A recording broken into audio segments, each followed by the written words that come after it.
Good morning, Year 4. Good morning. Morning, Miss Van Isen. So this morning we are going to continue on from our last lesson about writing an imaginative text. Today in our class, we'll be able to write a sizzling start to hook our readers in as soon as they read the first sentence of our story. We are going to be learning also about dynamic dialogue. So that's where we put dialogue throughout our story to just kind of give our characters a little bit more life. This is John Hudson.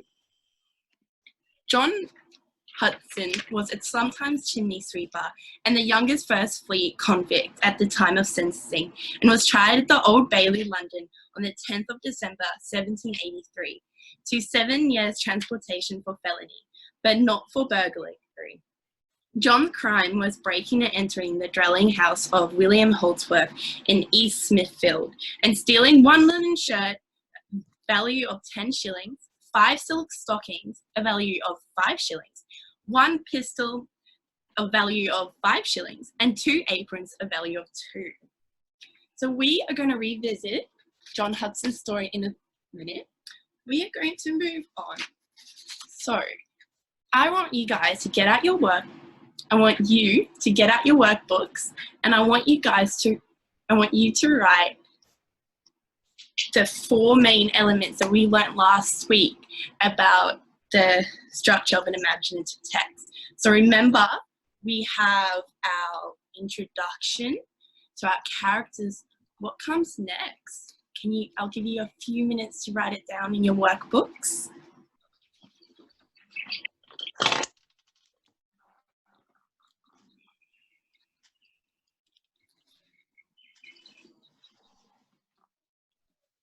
Just give you a few more seconds.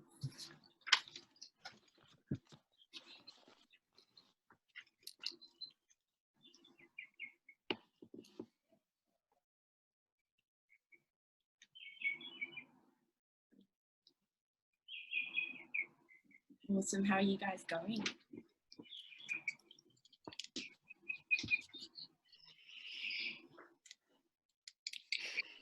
All right, I'll get you guys to just put your pencils down. Cassie, can you please tell me what comes after the introduction? Well, I couldn't really remember, but I put rising action. Yes, that's awesome.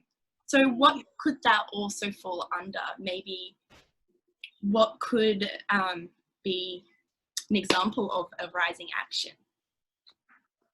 Maybe a conflict? Yeah.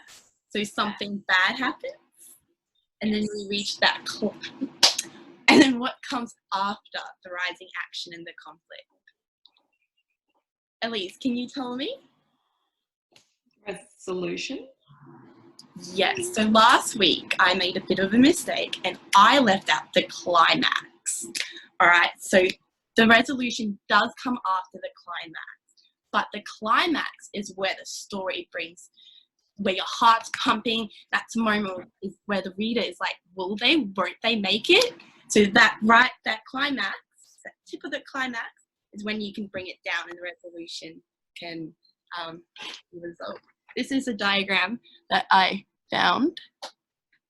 I would put on my board, but I'm a bit scared. So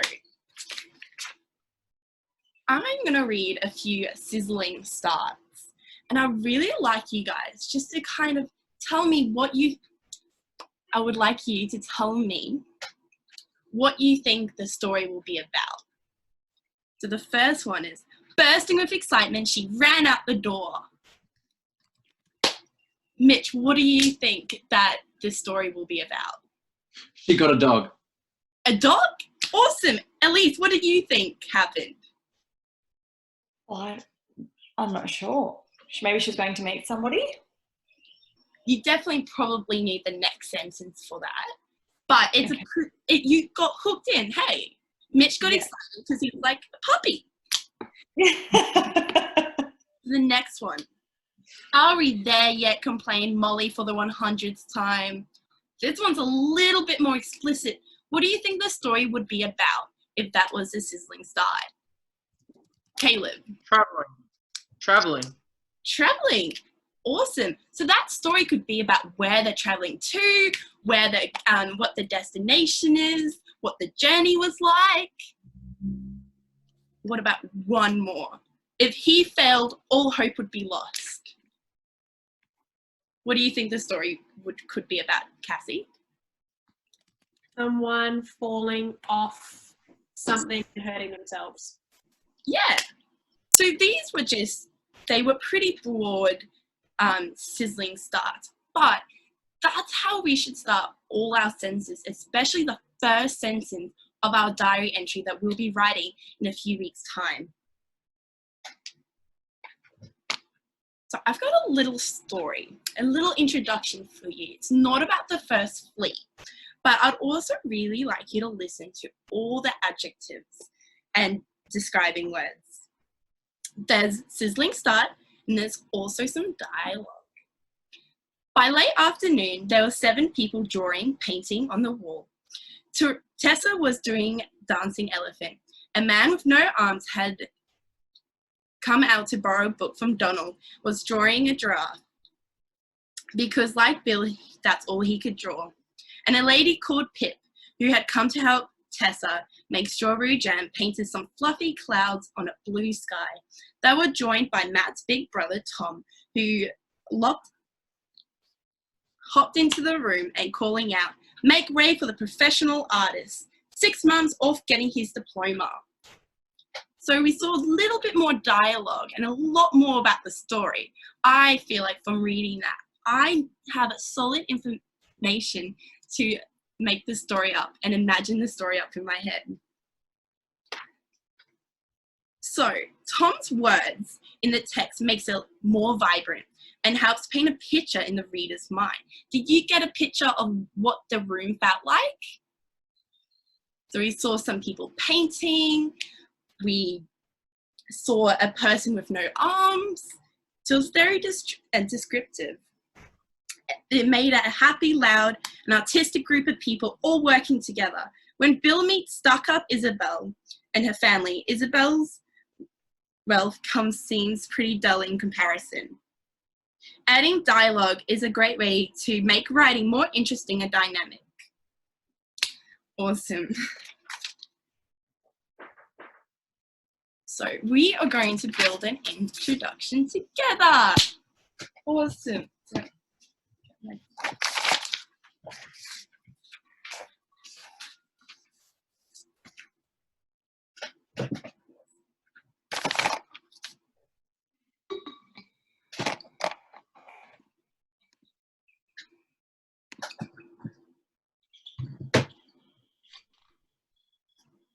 So first we are going to have our adjectives. So we stood, can you see that? Oh, you can't.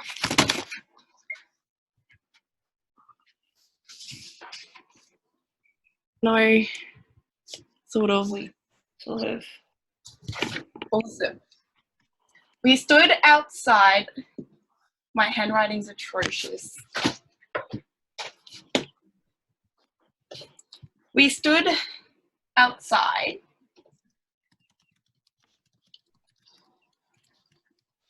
for 20 minutes. So we have our adjectives.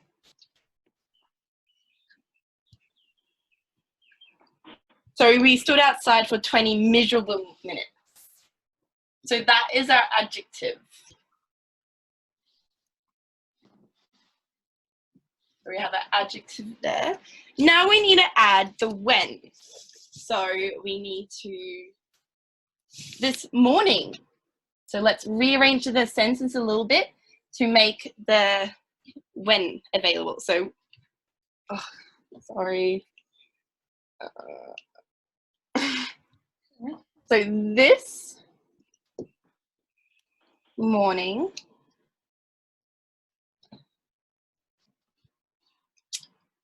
we stood outside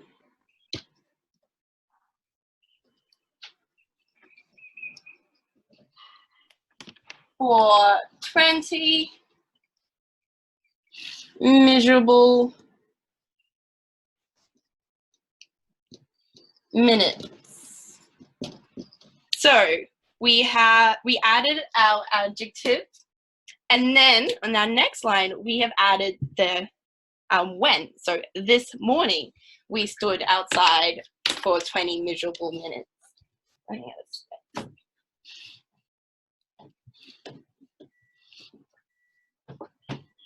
Now we need to add the where. So where did we stand outside for 20 miserable minutes? So this morning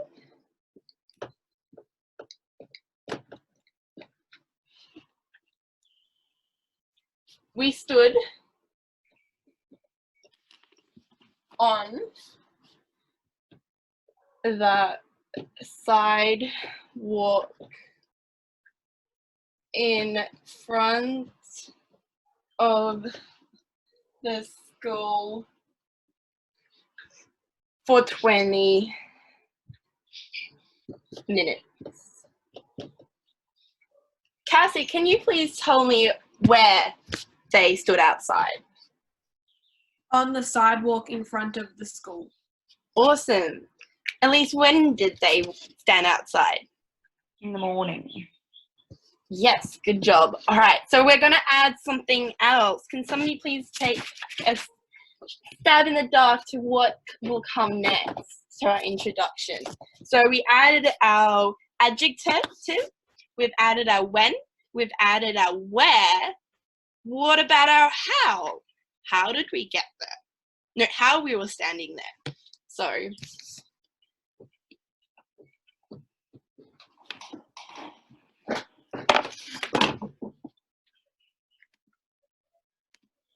So this morning we stood shivering on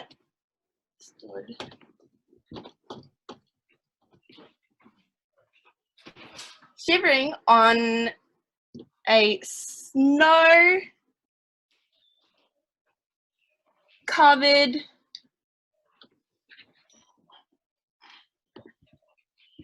sidewalk in front of the school for 20 miserable minutes. So we've added our how. So this morning we stood shivering on a snow-covered sidewalk in front of the school for 20 minutes. So the last bit is why? Why were we standing out in the cold?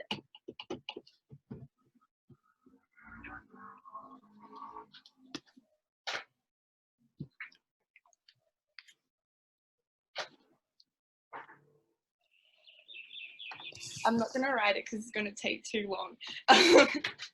But the last bit is when we've added the why, we get the sentence, this morning we stood shivering on a snow-covered sidewalk in front of the school for 20 miserable minutes while the fire chief investigated the cause of the fire alarm. Does that make sense a little bit more? Yes. Added our adjective. We've added our when. We've added our adjective. We've added our when. We have added our where. We've added our how. And we've added our why. So in the introduction, you need to let the reader know where the stories happen. They need to know who's involved in the story, and they need to know when, so that our audience can get an image in their head, so they can imagine what you're writing.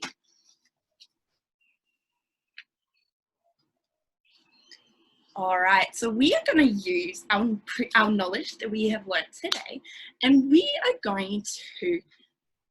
I'm going to write an introduction, and I want you guys to figure out what words we can use to make it sound